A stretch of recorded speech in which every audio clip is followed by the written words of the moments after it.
जय हिंद दोस्तों, कैसे हो आप सभी। मैं प्रीति सिंह एक बार फिर स्वागत करती हूँ आप सभी का हम सबके चैनल ईपीएस पर। दोस्तों कंटिन्यू करते हैं आज की अपनी करंट अफेयर की क्लास एक प्यारे से कविता के साथ कि डुबकिया सिंधु में, कि डुबकिया सिंधु में गोताखोर लगाता है, कि डुबकिया सिंधु में गोताखोर लगाता है, जा जाकर खाली हाथ लौट कर आता है, कि डुबकिया सिंधु में गोताखोर लगाता है, जा जाकर खाली हाथ लौट कर आता है, मिलते नहीं मोती, मिलते नहीं मोती यूं ही सहजे पानी में, कि मिलते नहीं मोती यूं ही सहजे पानी में, दुगना होता उत्साह इसी हैरानी में, मुट्ठी उसकी खाली हर बार नहीं होती, कोशिश करने वालों की कभी हार नहीं होती। तो दोस्तों इससे हमें प्रेरणा यही मिलती है कि जैसे एक जो गोताखोर होता है वो सिंधु में इतनी बार डुबकियां लगाता है लेकिन उसको मोती नहीं मिलते, लेकिन वो फिर से कोशिश करता है, उत्साह उसका जो उत्साह होता है वो दुगना होता है इसी हैरानी में कि मोती क्यों नहीं मिले।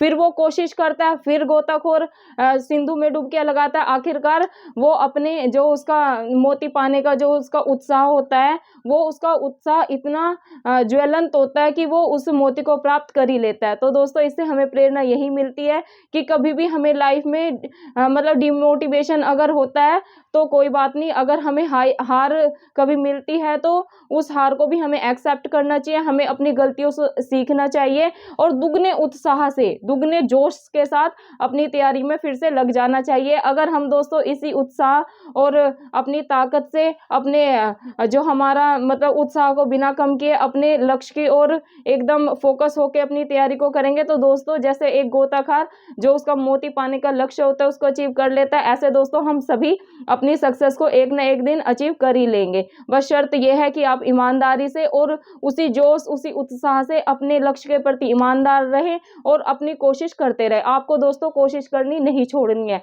अगर आप लगातार कोशिश करते रहेंगे तो आप आपका लक्ष्य जो भी है, आप आईएएस बनना चाहते हैं, आईपीएस बनना चाहते हैं, एसडीएम बनना चाहते हैं, डीएसपी बनना चाहते हैं, तो आप वो सभी लक्ष्य प्राप्त कर सकते हैं जो आपने अपने दिमाग में सोचा है, जिसे आप पाना चाहते हैं। तो दोस्तों इसी प्यारी सी कविता के साथ कंटिन्यू करते हैं आज की अपनी क्लास करंट अफेयर की। दोस्तों आज मैंने बहुत ज़्यादा महत्वपूर्ण क्वेश्चन लिए, तो ये सिर्फ ना दोस्तों यूपीएससी और जो अपने स्टेट लेवल के पीसीएस है उनको कवर करेगी क्लास, बल्कि मेरे फ्रेंड्स जो ऑल कॉम्पिटेटिव एग्जाम एसएससी वगैरह की प्रिपरेशन कर रहे हैं तो ये क्लास उनको भी हेल्प करेगी। तो दोस्तों पहले क्वेश्चन लिया मैंने आज, हाल ही में WHO ने मंकी पॉक्स का नाम बदलकर क्या कर दिया गया है। दोस्तों क्या है क्वेश्चन, हाल ही में WHO ने जो मंकी पॉक्स का नाम बदलकर क्या कर दिया गया है। तो दोस्तों ये WHO ने इसका नाम चेंज करके कर दिया है एम पोक्स। क्या दोस्तों नाम बदलकर क्या कर दिया है, एम पोक्स। पहले मंकी पोक्स था ना, तो अगर आ जाए कि भाई नाम बदल के क्या कर दिया गया है तो दोस्तों आपको लगाना है एम पोक्स। क्या दोस्तों आपको लगाना है एम पोक्स। अब दोस्तों इसकी बात करते हैं, अब बात कर लेते हैं दोस्तों WHO की। क्या दोस्तों WHO की, कि भाई ये WHO क्या है। तो दोस्तों आप सभी को इसकी फुल फॉर्म तो पता होगी। WHO की फुल फॉर्म है वर्ल्ड, क्या दोस्तों, वर्ल्ड हेल्थ ऑर्गेनाइजेशन। क्या दोस्तों, वर्ल्ड हेल्थ ऑर्गेनाइजेशन। आपको ये ध्यान में रखनी है, वैसे तो सभी को पता होगी लेकिन फिर भी मैं बता देती हूँ, वर्ल्ड हेल्थ ऑर्गेनाइजेशन ये दोस्तों आपको ध्यान में रखनी है। मतलब कि विश्व स्वास्थ्य संगठन, हिंदी में क्या है, विश्व स्वास्थ्य संगठन, और अंग्रेजी में क्या है, वर्ल्ड हेल्थ ऑर्गेनाइजेशन। ये आपको ध्यान में रखना है। अब दोस्तों बात कर लेते हैं कि इसकी स्थापना कब हुई और इसका हेडक्वार्टर कहाँ है। ये तो हो गई दोस्तों करंट की बात कि भाई जो मंकी पॉक्स है इसका WHO ने हाल ही में नाम बदल दिया है, तो ये क्या हुआ है। तो आपको लगाना है एम पॉक्स। क्या नाम बदलकर मंकी पॉक्स से क्या हो गया, तो आपको ध्यान में रखना है कि भाई एम पॉक्स कर दिया WHO ने। अब दोस्तों इसकी फुल फॉर्म बता दी, वर्ल्ड हेल्थ ऑर्गेनाइजेशन। ये तो अंग्रेजी में है, अगर अंग्रेजी वाले हैं तो वो यही टिक करके आएंगे। हिंदी में क्या है दोस्तों, विश्व स्वास्थ्य संगठन। क्या दोस्तों, विश्व स्वास्थ्य संगठन। अब दोस्तों बात करते हैं WHO की स्थापना की। वही जो ये WHO संगठन है इसकी स्थापना कब हुई। अगर दोस्तों इनकी स्थापना की बात करें तो दोस्तों स्थापना हुई थी 7 अप्रैल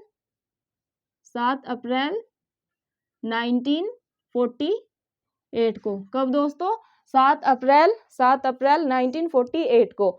अब दोस्तों बात करते हैं, ये तो हो गई स्थापना की। अब दोस्तों हेड क्वार्टर से, चाहे वो WHO का हो, चाहे वो IMF का हो, चाहे वो वर्ल्ड बैंक का हो, हेड क्वार्टर से काफ़ी क्वेश्चन बनते हैं। स्थापना से भी क्वेश्चन बनते हैं कि भाई जैसे WB मतलब कि वर्ल्ड बैंक की स्थापना कब हुई, IMF की स्थापना कब हुई, तो इनका भी हमें ध्यान में होना चाहिए। WHO की स्थापना कब हुई और इनके हेड क्वार्टर से और स्थापना से क्वेश्चन दोस्तों किसी न किसी एग्जाम में आपको देखने को जरूर मिलेंगे। अब दोस्तों अगर हम बात कर रहे हैं जब WHO की, तो इसके बारे में पूरी जानकारी जान लेते हैं। अब WHO की दोस्तों फुल फॉर्म बता दी, स्थापना बता दी। बात करते हैं दोस्तों हेड क्वार्टर की, मतलब कि मुख्यालय। इसका मुख्यालय कहाँ पर है? तो दोस्तों WHO का मुख्यालय है जेनेवा में। कहाँ दोस्तों? जेनेवा में। ये आपको ध्यान रखना है दोस्तों। ये तीनों इन्फॉर्मेशन आपको ध्यान रखनी है, अच्छे से इनको आपको माइंड में बैठा लेना है। ये हो गया दोस्तों स्टैटिक। आप सभी को पता है मैं प्रीति मैम कैसे पढ़ाती है, 360 डिग्री से, कि अगर हम कोई क्वेश्चन कर रहे हैं और करंट में आया है वो, तो हम ऐसे अगर उसके बारे में कुछ स्टैटिक इन्फॉर्मेशन है तो दोस्तों मैं उसको भी आपको साथ साथ दे देती हूँ। अब आपको एक तो ये पता चल गया कि भाई WHO ने अभी मंकी पॉक्स का नाम बदल दिया है, तो वो नाम बदल के क्या हो गया है, तो दोस्तों वो आपको लगाना है एमपॉक्स।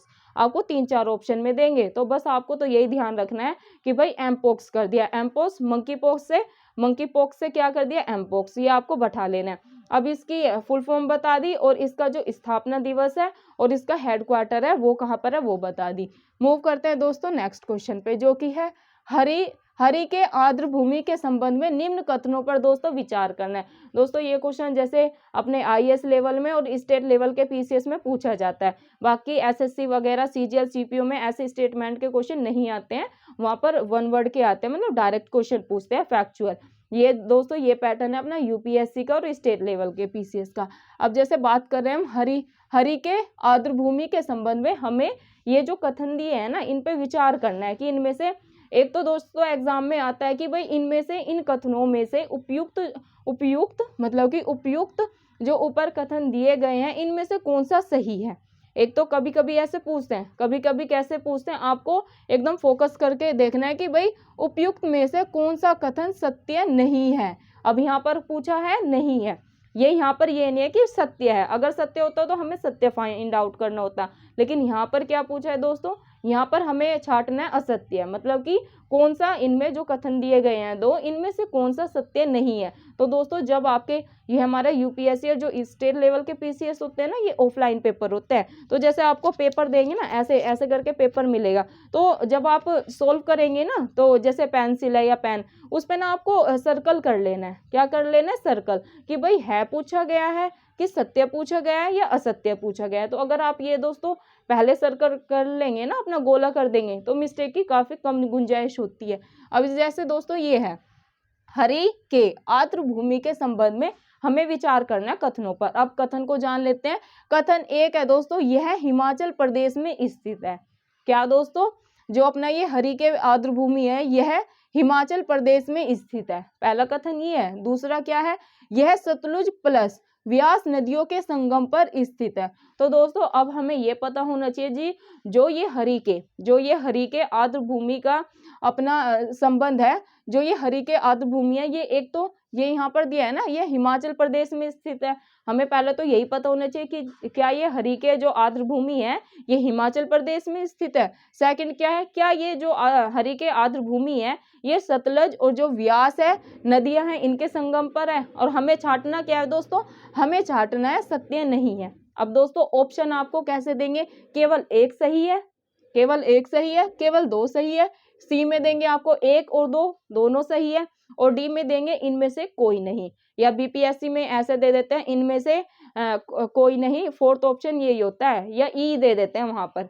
जैसे फोर्थ दे देंगे कुछ और कि ए और बी दोनों गलत है ऐसे करके, और ई में देते हैं आपको कि इनमें से एक या इनमें से एक से अधिक। तो ये आपको ध्यान में रखना है कि वहां पर ये ऑप्शन में ना काफी कंफ्यूजन क्रिएट हो जाता है। अभी BPSC का एग्जाम है ना 12 फरवरी को, तो आपको इसकी भी प्रैक्टिस करनी है कई बार कि भाई ये दोनों सही हैं। अगर जैसे चार ऑप्शन दिए हैं उनमें से दो सही हैं, दो सही हैं, तो उसमें से ई आ जाएगा हमारा कि भाई इनमें एक से अधिक है, तो ऐसे ऑप्शन होता है। तो दोस्तों आपको प्रैक्टिस कर लेनी है, जो मेरे दोस्त बीपीएससी का एग्जाम दे रहे हैं। तो दोस्तों जैसे ये है, हरिके आर्द्र भूमि के संबंध में हमें विचार करना था। अब मैंने आपको ऑप्शन पढ़ के बता दिए। पहला है यह हिमाचल प्रदेश में स्थित है, सेकंड है यह सतलुज और जो व्यास नदी है इनके संगम पर है। अब दोस्तों हमें छांटना क्या है, हमें छांटना कि उपयुक्त में से जो ऊपर कथन दिए गए हैं इनमें से कौन सा सत्य नहीं है। तो दोस्तों यह हिमाचल प्रदेश में स्थित है, यह सत्य नहीं है। क्या दोस्तों, जो ये है अपना, यह हिमाचल प्रदेश में स्थित है, यह सत्य नहीं है, मतलब कि यह गलत है। तो राइट क्या हुआ, क्योंकि इसमें पूछा ना कौन सा कथन सत्य नहीं है।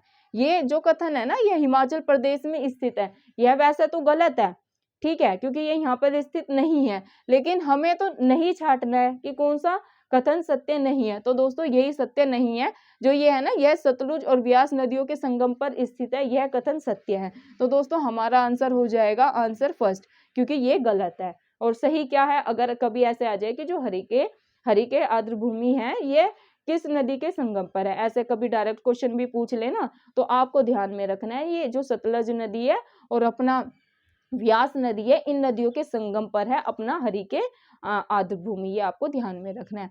मूव करते हैं दोस्तों नेक्स्ट क्वेश्चन पे, जो कि है युद्ध अभ्यास है। दोस्तों हर एग्जाम में युद्ध अभ्यास से डेफिनेटली क्वेश्चन बनता ही बनता है, स्टेट लेवल का पीसीएस हो चाहे यूपीएससी का हो, और जो ये अपने ऑल कॉम्पिटिटिव एग्जाम होते हैं ना एसएससी वगैरह, वहां पर भी यहाँ से क्वेश्चन बन जाते हैं डायरेक्ट।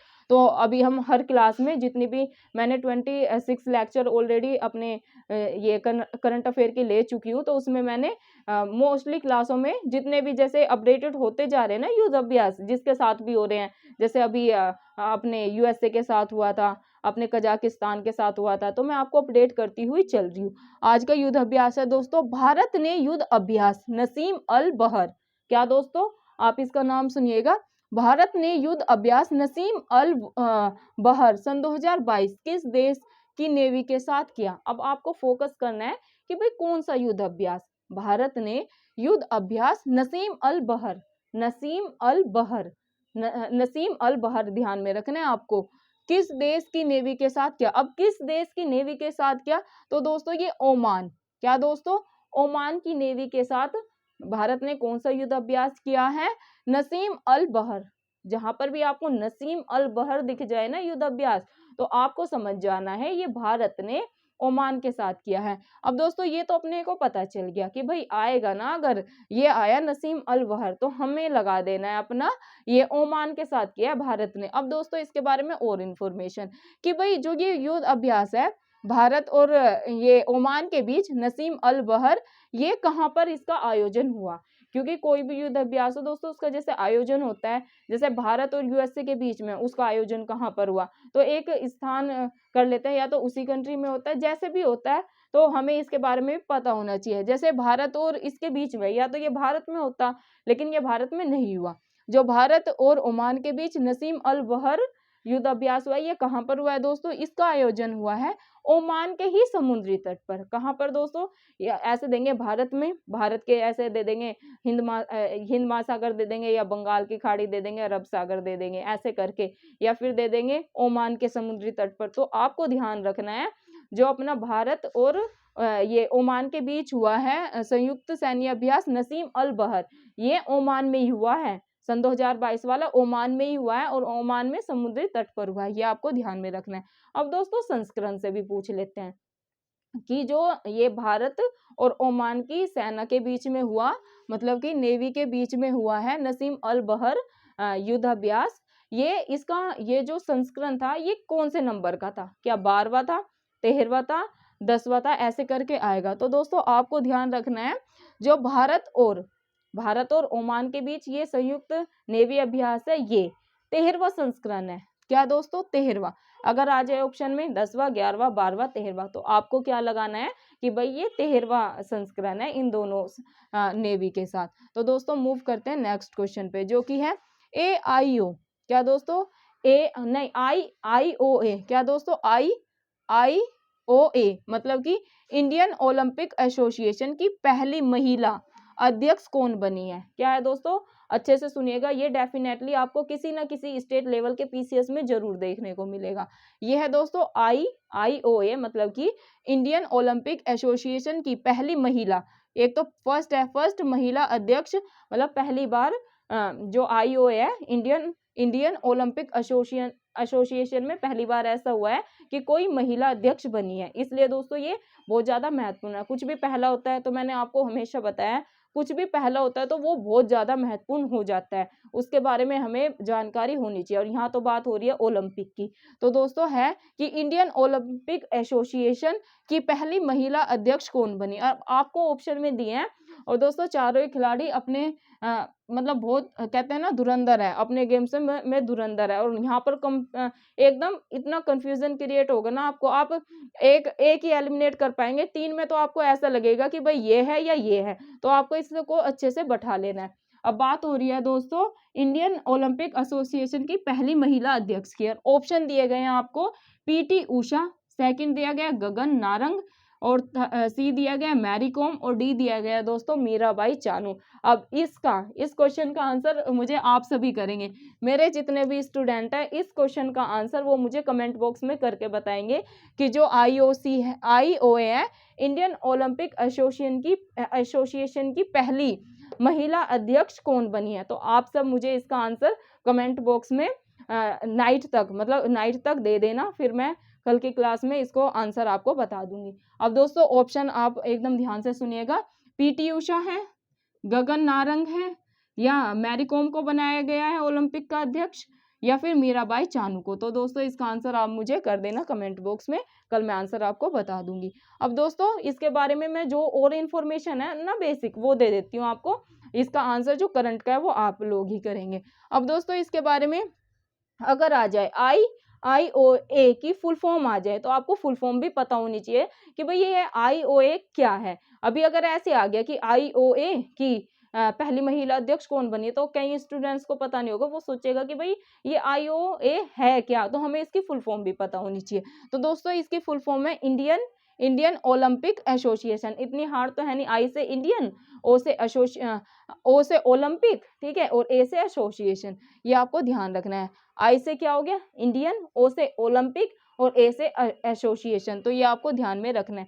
अब दोस्तों बात कर लेते हैं कि जो IOA है इसकी स्थापना कब हुई। तो दोस्तों हमें स्थापना भी पता होनी चाहिए, क्योंकि अब ये चर्चा में ही बन गया कि भाई जो इंडियन अपना ओलंपिक एसोसिएशन है, इसकी पहली बार कोई महिला अध्यक्ष बनी है, तो वो कौन बनी है। तो इसलिए ये काफी चर्चा में है, क्योंकि पहली बार बनी है, तो इसके बारे में हमें बेसिक इन्फॉर्मेशन भी होनी चाहिए। क्या पता भाई बेसिक से पूछ ले, करंट से तो पूछेंगे। अब ये चर्चा में, तो स्टैटिक से भी क्वेश्चन बन सकता है। अब दोस्तों फुल फॉर्म बता दी। स्थापना कब हुई दोस्तों, स्थापना हुई 1927 में। कब दोस्तों, 1927 में। अब आप 1927 को कैसे ध्यान में रखेंगे, किसी का जैसे डेट ऑफ बर्थ से ध्यान रख सकते हैं, ठीक है। और 1927 में दोस्तों जैसे साइमन कमीशन से रिलेट करके याद कर सकते हैं कि जो साइमन कमीशन था अपना, उसकी स्थापना कब हुई थी 1927 में, और 1928 में साइमन कमीशन भारत आया था। तो ऐसे आप ऐसे करके भी याद कर सकते हैं। याद करना है दोस्तों, जो ये डेट होती है ना, अगर 1927 में कुछ हुआ है तो आप उसे रिलेट करके याद कर ले कि भाई 1927 में क्या क्या हुआ था, तो ये आपको ध्यान में रखना है। तो आप ऐसे करके रिलेट करके याद कर सकते हैं। अब दोस्तों बात करते हैं जो IOA है इसके हेडक्वार्टर की, मतलब कि इसका मुख्यालय कहाँ पर स्थित है। तो दोस्तों अगर आए बात IOA की मुख्यालय की, मतलब कि हेडक्वार्टर की, तो आपको लगाना है नई दिल्ली में। जो इंडियन ओलंपिक एसोसिएशन है, इसका मुख्यालय कहाँ पर है, इसका हेडक्वार्टर कहाँ है, तो दोस्तों ये है अपने नई दिल्ली में। कहाँ पर दोस्तों, ये है अपना नई दिल्ली में। अब दोस्तों ये सब तो हमें पता चल गया स्टूडेंट्स कि भाई मैडम ने ये भी बता दिया कि भाई इसकी स्थापना इस दिन हुई, और इसका हेडक्वार्टर यहाँ पर है, और इसकी फुल फॉर्म ये है। अब बात करते हैं जो ये इंडियन ओलंपिक एसोसिएशन है, इसका वर्क क्या है, मतलब कि इसके कार्य क्या है। तो दोस्तों आपको ध्यान में रखना है, जो IOA है मतलब कि इंडियन ओलंपिक एसोसिएशन, इसके कार्य है ओलंपिक खेलों प्लस जो एशियन खेल होता है और अन्य अंतर्राष्ट्रीय प्रतियोगिताओं में भारत का प्रतिनिधित्व करने वाले भारतीय खिलाड़ियों का चयन करना। जो इंडियन ओलंपिक एसोसिएशन है दोस्तों, इनका काम होता है जो ओलंपिक खेल होते हैं, ओलंपिक खेल हो गए, और जो एशियन खेल होते हैं, और जो अपने और भी अंतर्राष्ट्रीय प्रतियोगी परीक्षा होती है ना, मतलब खेल की जो प्रतियोगिता होती है ना, जैसे आपको 3 चीज ध्यान में रखनी है। एक तो जो ओलंपिक ओलंपिक खेल, दूसरा एशियाई खेल, थर्ड है अन्य अंतर्राष्ट्रीय प्रतियोगिताओं में जो भारत का प्रतिनिधित्व करते हैं ना भारतीय, उनका चयन करना। जैसे इन गेम्स में जो भी पार्टिसिपेंट, जो भी प्रतियोगी भाग लेते हैं, उनका चयन करना किसका काम है? ये काम है ओलंपिक मतलब इंडियन ओलंपिक एसोसिएशन का। ये आपको ध्यान में रखना है। अभी इसकी अध्यक्ष कौन बनी है, ये आपको कमेंट बॉक्स में मेरे स्टूडेंट आंसर देंगे। मूव करते हैं दोस्तों नेक्स्ट क्वेश्चन पे, जो कि है भारत सरकार ने किस वर्ष 26 नवंबर की तिथि को संविधान दिवस के रूप में घोषित किया था? तो दोस्तों अभी 26 नवंबर गया है, तो उस दिन आप सभी को पता है क्या होता है, उस दिन होता है 26 नवंबर को संविधान दिवस। कब दोस्तों? 26 नवंबर को होता है संविधान दिवस। पहला तो आपको यही पता होना चाहिए कि अगर आ जाए अपने करंट अफेयर के क्वेश्चन में, जैसे एसएससी वगैरह के एग्जाम होते हैं ना, सीएचएसएल वगैरह, वहां पर पूछ लेंगे ये अपने स्टेट लेवल पीसीएस में ऐसे क्वेश्चन नहीं आते हैं। बाकी जो ऑल कॉम्पिटिटिव एग्जाम होते हैं, जैसे एमटीएस के हो गए, और ये अपना एसएससी में सीएचएसएल के एग्जाम हो गए, तो वहां पर ऐसे क्वेश्चन पूछ लेते हैं कि संविधान दिवस कब मनाया जाता है। ऐसे दे देंगे आपको 26 नवंबर, 25 नवंबर, 24 नवंबर, और कंफ्यूजन इनमें भी क्रिएट होता है। अभी लग रहा है हमें, जिनको याद है उनको तो पता ही है कि भाई 26 नवंबर को अपना संविधान दिवस होता है, लेकिन जिन स्टूडेंट्स को नहीं पता है, जो नए नए तैयारी में आते हैं, तो दोस्तों उनके लिए भी ना, जब ये 4 ऑप्शन में आते हैं, बहुत कंफ्यूजन क्रिएट हो जाता है। तो आपको ये भी ध्यान रखना है कि अगर आ जाए कि भारतीय संविधान दिवस कब मनाया जाता है, और ऑप्शन में हो 25 नवंबर, 24 नवंबर, 26 नवंबर, 27 नवंबर, तो दोस्तों आपको लगाना है 26 नवंबर को अपना संविधान दिवस मनाया जाता है। अब दोस्तों ये क्वेश्चन क्या है कि भारत सरकार, इंडियन गवर्नमेंट ने किस वर्ष 26 नवंबर की तिथि को संविधान दिवस के रूप में घोषित किया है? तो दोस्तों ये किया है सन 2015 को। क्या दोस्तों? भारत सरकार ने किस वर्ष 26 नवंबर की तिथि को संविधान दिवस के रूप में घोषित किया था? तो दोस्तों ये किया था सन 2015 को। ये आपको ध्यान में रखना है। मूव करते हैं दोस्तों नेक्स्ट क्वेश्चन में, जो कि है हाल ही में जैव विविधता विरासत स्थल घोषित हुआ है, अरिटापट्टी पहाड़ियां हैं। क्या दोस्तों? हाल ही में जैव विविधता विरासत स्थल घोषित हुआ है, तो ये कहा कि अरिपट्टी पहाड़ियां है। तो ये अरिपट्टी पहाड़ियों से पूछा गया कि ये कहाँ पर है? तो दोस्तों ये है, 4 ऑप्शन में देंगे आपको, वडोदरा, बिलासपुर, शिवपुरी और मदुरई। तो दोस्तों एक तो जो ये है ना हरिपट्टी पहाड़ियां, इनको क्या घोषित कर दिया गया है दोस्तों? जैव विविधता विरासत स्थल के रूप में इन्हें घोषित कर दिया है। अब दोस्तों ये घोषित तो कर दिया, अब ये पूछा गया कि ये जो अरिटा पट्टी पहाड़ियां ये कहाँ पर है, मतलब ये कहाँ पर स्थित है? तो दोस्तों ये ऑप्शन में है वडोदरा में, बिलासपुर में, शिवपुरी में, मदुरई में। तो दोस्तों आपको ध्यान में रखना है, ये पहाड़ियां है मदुरई में। कहाँ पर दोस्तों? मदुरई में। ये आपको ध्यान रखना है।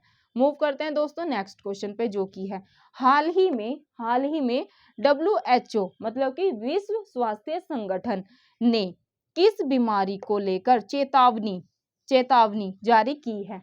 क्या दोस्तों? ये बहुत ज्यादा, आज देखो WHO से 2 क्वेश्चन हो गए। एक तो पहले यही था कि WHO ने जो मंकी पॉक्स का नाम बदलकर क्या कर दिया, तो एम पॉक्स कर दिया। उसके बारे में बेसिक जानकारी कि भाई स्थापना कब हुई, इसका अपना हेडक्वार्टर कहाँ पर है वो दे दिया, फुल फॉर्म क्या होती है वो दे दिया इंफॉर्मेशन आपको। अब सेकंड क्या है दोस्तों कि भाई हाल ही में WHO ने मतलब वर्ल्ड हेल्थ ऑर्गेनाइजेशन ने किस बीमारी को, मतलब कौन सी ऐसी बीमारी है कि उसको लेकर चेतावनी जारी की? तो दोस्तों जो खसरा बीमारी है उसको लेकर WHO ने चेतावनी जारी कर दी है। तो ये आपको ध्यान में रखना है। 3-4 ऑप्शन में देंगे आपको ध्यान रखना है, जैसे HIV एड्स दे दिया, खसरा दे दिया, और ये अपना टीबी दे दिया, 1-2 और ऑप्शन में, मतलब 4 ऑप्शन में देंगे आपको। तो चेतावनी जारी करी ऐसे दे देंगे, WHO ने हाल ही में किस बीमारी के खिलाफ या किस बीमारी को लेकर चेतावनी जारी की? तो दोस्तों अगर चेतावनी आए और WHO ने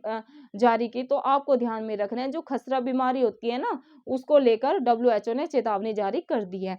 मूव करते हैं दोस्तों नेक्स्ट क्वेश्चन पे, जो कि है राष्ट्रीय आत्महत्या रोकथाम रणनीति के तहत किस वर्ष तक आत्महत्या से मृत्यु के मामले में 10% की कमी 10% की कमी लाने की प्रतिबद्धता व्यक्त की है। दोस्तों अभी क्या जो अपने ये आत्महत्या के मामले दोस्तों ये बहुत ज़्यादा बढ़ गए हैं, तो इसी की रोक करने के लिए या इसी की मतलब 10% की कटौती करने के लिए क्या है क्वेश्चन, राष्ट्रीय आत्महत्या रोकथाम रणनीति रणनीति बनाई गई है। राष्ट्रीय आत्महत्या रोकथाम रणनीति के तहत किस वर्ष तक आत्महत्या से मृत्यु के मामले में 10% की कमी लाने की प्रतिबद्धता व्यक्त की गई। तो दोस्तों ये वर्ष आपको ध्यान में रखना है, किस वर्ष तक अगर आ जाए, एक तो किस वर्ष तक मतलब 10% की कटौती आत्महत्या में। की पॉइंट क्या है कि भाई आत्महत्या कटौती लानी है 10% की, किस वर्ष तक लानी है, तो दोस्तों ये टारगेट रखा है सन 2030 तक। आपको देंगे, आपको ऐसे दे देंगे ऑप्शन में सन 2025 तक, सन 2030 तक, सन 2035 तक, सन 2023 या 24 तक, ऐसे आपको ध्यान में रखना है दोस्तों। जो ये आत्महत्या की रोकथाम के लिए रणनीति तैयार की गई है, तो सन 2030 तक 10% की कटौती करने की प्रतिबद्धता व्यक्त की गई है। दोस्तों बहुत ही ज़्यादा आत्महत्या के मामले बढ़ रहे हैं, क्योंकि आजकल बच्चों को या आप ज़्यादा तो यूथ का ही देखा जा रहा है, यूथ आजकल बहुत ज़्यादा सुसाइड कर रहे हैं, क्योंकि एक तरीके का जो अवसाद होता है, एक तरीके का जो उनमें डिप्रेशन होता है, ये दोस्तों आत्महत्या के लिए क्यों बच्चा आत्महत्या करता है, क्यों जो एक व्यक्ति होता है या एक स्टूडेंट होता है आत्महत्या के लिए मतलब सबको दोस्तों अपनी जान बहुत प्यारी होती है, लेकिन सिचुएशंस कहते हैं ना, परिस्थिति। अब कोई स्टूडेंट है अगर वो तैयारी कर रहा है, आजकल दोस्तों एक तो बच्चे में पता नहीं क्या ही लेवल है, एक तो बच्चे बाहर आके जैसे तैयारी कर रहे हैं और पेरेंट्स से थोड़ा अलग रहते हैं, उनमें इतने हजार प्रकार का डिप्रेशन होता है, हजार प्रकार की उनके माइंड में टेंशन होती है। तो वो एक तो कुछ बच्चे होते हैं शेयर कर लेते हैं, जैसे अगर उनके क्लोज फ्रेंड है उनके साथ शेयर कर लेंगे। कुछ बच्चे दोस्तों शेयर नहीं कर पाते, वो उसको अंदर ही अंदर उसके बारे में सोचते रहते हैं, और अगर वो 4-5 बार असफल हो गए अपने जो भी वो एग्जाम्स दे रहे हैं, तो उनमें इतना डिप्रेशन हैवी हो जाता है। तो दोस्तों आए दिन हमें जब जैसे एग्जाम्स के रिजल्ट आते हैं तो खबरें मिलती हैं कि मुखर्जी नगर में या कोई भी स्पेस जहाँ पर बच्चे तैयारी कर रहे हैं या वैसे भी बच्चे तैयारी करते हैं, तो हमें न्यूज़ में या वैसे देखने को मिलता है कि इस बच्चे ने सुसाइड कर लिया, एग्ज़ाम नहीं निकला, डिप्रेशन में था। तो दोस्तों ये आजकल यूथ में बहुत ज़्यादा प्रॉब्लम हो गई है कि वो काफ़ी डिप्रेशन में रहता है चीज़ों को लेकर। वो एक तो शेयर नहीं करता है अपने दोस्तों को, तो ये बहुत ही एक बेकार चीज़ होती जा रही है। और अकेलापन आजकल इसीलिए बच्चों में ज़्यादा अकेलापन है, ज़्यादा शेयर नहीं करते हैं, ज़्यादा गुस्से की प्रवृत्ति बहुत बढ़ रही है, पेशेंस नहीं है बच्चों में।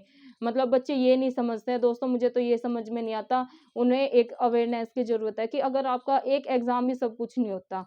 मैं मानती हूँ बहुत सारे बच्चे गाँव से अपने उनके पेरेंट्स जैसे-तैसे करके अपनी ज़मीन, अपने गहने तक गिरवी रख के बच्चों को पढ़ाई के लिए भेजते हैं। जैसे दिल्ली है अपना अपना कोचिंग का हब माना जाता है, तो दिल्ली में आते हैं बच्चे, उनका सपना होता है यूपीएससी मतलब आईएएस, आईपीएस, एसडीएम, डीएसपी बनने का, लेकिन अगर वो उन्हें नहीं पूरा कर पाते, तो दोस्तों वो उनमें अवसाद उत्पन्न हो जाता है कि हम अपने गाँव में कैसे जाएँगे? उन्हें क्या जवाब देंगे कि हम नहीं कर पाए?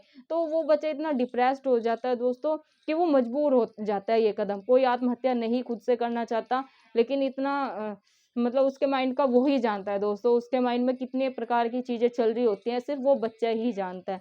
तो दोस्तों बस अवेयरनेस की यही ज़रूरत है कि बच्चे इस चीज़ को समझें। मैं अपने जितने भी स्टूडेंट्स मेरे जुड़े हैं, उनसे हाथ जोड़ के विनम्र निवेदन करना चाहती हूँ कि दोस्तों एक नौकरी ही सब कुछ नहीं होती है।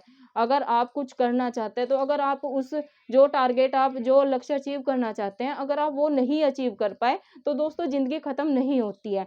आप इतना कुछ जान चुके होते हो, इतना आपके अंदर नॉलेज होता है, तो आप कुछ भी कर सकते हैं। बस आपको जो रास्ते होते हैं ना, उनको तलाशने की ज़रूरत होती है। ज़रूरी नहीं अगर आप आईएएस, आईपीएस नहीं बने या जो भी आप सरकारी नौकरी पाना चाहते हैं, वो नहीं कर पाए, तो आप कुछ नहीं कर पाएँगे। दोस्तों आप उससे भी बेहतर कर सकते हो। जिस फ़ील्ड में आपका इंटरेस्ट है, आप उसमें बहुत अच्छा कर सकते हो। तो दोस्तों कभी भी आपको नौकरी को एकदम ज़िंदगी नहीं बना लेना है कि यार ये नहीं हुआ तो हमारी ज़िंदगी ख़त्म है। आपको सिर्फ़ मैं हमेशा कहती हूँ ना कि समस्या से ज़्यादा आपको समाधान पे ध्यान देना है कि भई अगर हमारा ये नहीं हुआ कोई बात नहीं, और कुछ है हम और कुछ देखते हैं। और क्या पता आप उससे भी ज़्यादा जो आप आपका सपना था एक सरकारी, क्या पता आप उससे भी बेहतर अपना जो आप नया स्टार्टअप करेंगे या कुछ करेंगे, उससे बेहतर प्रदर्शन वहाँ करें। तो दोस्तों जीवन को ख़त्म करके कोई समाधान नहीं होता है। आप बहुत सारे सोर्स है। देखो इतना आजकल तो डिजिटल है और इतनी चीजें हैं लाइफ में करने को, तो आप बहुत अच्छा कर सकते हो अपने फील्ड में। तो आपको यही है, आपको धैर्य रखना है और समस्या से ज्यादा आपको समाधान पे ध्यान देना है। और ये जो आत्महत्या जैसे ख्याल होते हैं, ये आपको माइंड में नहीं लाने। आप एकदम लास्ट स्टेज पे भी चल रहे हैं ना, कि आपको लग रहा है कि यार अब तो सब कुछ लुट गया, हमारे पास कुछ नहीं बचा, मतलब अब पेरेंट्स से भी फाइनेंशियली सपोर्ट नहीं मिलेगा, तो दोस्तों कोई दिक्कत नहीं है। थोड़ा अपने माइंड को शांत रखें और चीज़ों पे विचार करें कि हम क्या बेहतर कर सकते हैं। तो दोस्तों आप बहुत अच्छा करेंगे अपने फील्ड में। तो ये थी कि आपको कभी डिमोटिवेशन होता है, लेकिन थोड़ी देर का रखें, अब ज़्यादा समाधान पे ध्यान दें। समाधान पे ध्यान देंगे ना तो खुद अपना सारी चीज़ें ट्रैक पे आ जाती हैं। तो दोस्तों ये हम अवेयरनेस के थ्रू ही कर सकते हैं। तो मेरा स्टूडेंट तो कोई भी ऐसा नहीं है, वो बहुत ही स्ट्रॉन्ग है, क्योंकि उनकी मैडम खुद बहुत ही स्ट्रॉन्ग है। तो दोस्तों आपको अगर आपका कोई फ्रेंड या कलीग या कज़न्स, तो उन्हें यही समझाना है कि भई बहुत सारे रास्ते हैं, आप ये नहीं कर पाए तो आप ये ट्राई करें। तो दोस्तों ज़िंदगी ख़त्म ऐसे, इतनी भगवान ने इतनी खूबसूरत ज़िंदगी दी है, तो आपको उसको अच्छे से एन्जॉय भी करना चाहिए और बहुत अच्छा आप हर फ़ील्ड में कर सकते हैं। बस धैर्य की ज़रूरत होती है और उससे ज़रूरत होती है पहचानने की। जैसे मैंने आपको बताया डॉक्टर एपीजे अब्दुल कलाम, दोस्तों वो पायलट बनना चाहते थे। देख लो आप, सबसे बड़ा हमारे सामने उदाहरण तो वही है। वे एक पायलट की तैयारी कर रहे थे, एक पायलट ही बनना चाहते थे, लेकिन देखो तकदीर को उनकी क्या मंजूर था। वो पायलट नहीं बन पाए, लेकिन वो क्या बने, वो भारत के क्या बने, राष्ट्रपति, जो कि भारत का सर्वोच्च पद होता है। तो दोस्तों यही है, कई बार जो हमारा भाग्य होता है ना, उसमें कुछ और लिखा होता है। ज़रूरत होती है दोस्तों, जो आपका कर्म कर्म है ना, वो करते जाओ। जो जैसे अभी आप एग्ज़ाम की तैयारी तो करते जाओ। अगर वो नहीं हुआ, असफलता से सीखो और उसको अपनी स्ट्रेंथ बना लो कि भई यहाँ पर कमी हुई है, अब कि मुझे यहाँ पर नहीं करनी है, तो आप सक्सेस अचीव कर लोगे। अगर बाय द वे फिर फेल हो रहे हो, तो कोई नहीं, आप कुछ और ट्राई करें। इतनी सारी नौकरियाँ है दोस्तों, अगर आप करेंगे ना तो सब मिल जाएगा। बस आपको करते जाना है। कभी इतना डिमोटिवेट नहीं होना कि आप डिप्रेशन में या आत्महत्या जैसी सिचुएशन में आ जाए। देख लो डॉक्टर एपीजे अब्दुल कलाम का सबसे अच्छा उदाहरण है। अगर वो नहीं बन पाए, तो उन्होंने अपनी जो काबिलियत थी उसको पहचाना और देखो भारत के राष्ट्रपति बने वो, और उन्होंने कितना अच्छा हम सब के लिए वो एक प्रेरणा स्रोत है आज के टाइम में। तो दोस्तों मेरे तो प्रेरणा स्रोत अपने बाबा साहेब अम्बेडकर और मैं अपने डॉक्टर एपीजे अब्दुल कलाम को ही मानती हूँ। तो आपके सबके अपने प्रेरणा स्रोत होते हैं, उनसे प्रेरणा लें और आगे बढ़ें। दोस्तों नेक्स्ट मूव करते हैं नेक्स्ट क्वेश्चन पे, जो कि है किस स्थिति को, ये दोस्तों अगर आए ना आत्महत्या वाला, तो आपको सन 2030 ही लगाना है कि भाई सन 2030 तक जो राष्ट्रीय आत्महत्या रोकथाम की रणनीति बनाई गई है, सन 2030 तक 10% कमी करने की प्रतिबद्धता व्यक्त की गई है। अब दोस्तों नेक्स्ट क्वेश्चन है, किस डेट को अंतरराष्ट्रीय महिला हिंसा उन्मूलन दिवस मनाया गया है। तो दोस्तों ये आपको ध्यान में रखना है, 25 नवंबर। अब दोस्तों ये राष्ट्रीय महिला हिंसा उन्मूलन दिवस नहीं है, ये है अंतरराष्ट्रीय, मतलब कि इंटरनेशनल लेवल का। क्या है, ये अंतरराष्ट्रीय महिला हिंसा उन्मूलन दिवस मनाया जाता है। ऐसे देंगे आपको 25 नवंबर, 26 नवंबर, 27 नवंबर। तो आपको ध्यान में रखना है, अगर आए अंतरराष्ट्रीय महिला हिंसा उन्मूलन, मतलब इसका मतलब ये है जो महिलाओं के प्रति हिंसा होती है उसका उन्मूलन, मतलब उसकी समाप्ति के लिए अपना ये दिन कब मनाया जाता है, तो आपको ध्यान में रखना है 25 नवंबर को। मूव करते हैं दोस्तों नेक्स्ट क्वेश्चन पे, जो कि है राष्ट्रीय दुग्ध दिवस, मतलब नेशनल मिल्क डे। क्या दोस्तों, नेशनल मिल्क डे कब मनाया जाता है, तो दोस्तों ये मनाया जाता है 26 नवंबर को। अब आप ऐसे भी ध्यान रख सकते हैं कि भाई 26 नवंबर को अपना भारतीय संविधान दिवस भी मनाया जाता है। क्या दोस्तों, मैंने आपको बताया था ना, भारतीय संविधान दिवस कब मनाया जाता है, तो 26 नवंबर को। और उससे ही कि भाई इस दिन तो अपना मिल्क दिवस भी बनाते हैं, मतलब नेशनल मिल्क दिवस, मतलब कि नेशनल मिल्क दिवस डे अंग्रेजी में बताती हूँ, नेशनल मिल्क डे, और हिंदी में राष्ट्रीय पे ध्यान देना है, राष्ट्रीय दुग्ध दिवस कब मनाया जाता है, 26 नवंबर को। दो चीज इसमें ध्यान रखनी है, संविधान दिवस भी 26 नवंबर और राष्ट्रीय दुग्ध दिवस भी। मूव करते हैं दोस्तों आज के लास्ट क्वेश्चन पे, जो कि है भारतीय अंतर्राष्ट्रीय फिल्म महोत्सव की स्थापना कब की गई। दोस्तों ऑप्शन है 1949 में, बी है 1950 में, सी है 1952 में और डी है अपना 1957 में। तो दोस्तों इसका भी आंसर मुझे मेरे स्टूडेंट ही देंगे कमेंट बॉक्स में। इससे मुझे पता चल जाएगा कितने स्टूडेंट मेरे लास्ट तक वीडियो को देखते हैं और अपनी क्लास का अपने जो भरपूर लाभ उठा रहे हैं। और आपको दोस्तों ये देखो अगेन रिपीट करती हूँ ये वाला क्वेश्चन, भारतीय अंतर्राष्ट्रीय फिल्म महोत्सव, भारतीय अंतर्राष्ट्रीय फिल्म महोत्सव की स्थापना कब की गई? की स्थापना कब की गई? ऑप्शन है 1949, बी है 1950, सी है 1952 और डी है 1957। तो दोस्तों ये वाला क्वेश्चन मैंने आपको दिया है और ये जो अपना पहली महिला अध्यक्ष बनी है इंडियन ओलंपिक एसोसिएशन की, इन दोनों क्वेश्चन के दोस्तों, इन दोनों प्रश्न के आंसर मुझे आपको कमेंट बॉक्स में देने हैं और रात तक ये आंसर मेरे पास आ जाने चाहिए जितने भी मेरे साथ स्टूडेंट जुड़े हुए हैं। लास्ट में दोस्तों यही रिक्वेस्ट करूंगी आपसे, एक तो आपको वीडियो को लास्ट तक देखना है ताकि दोस्तों आप जितनी भी मैं क्लासेस ले रही हूँ उनका भरपूर लाभ उठा पाएँ। कल आई थिंक कल मैंने क्लास नहीं ली थी तो मेरे सभी स्टूडेंट्स ने मेरी सारी वीडियो का रिवीजन कर लिया होगा।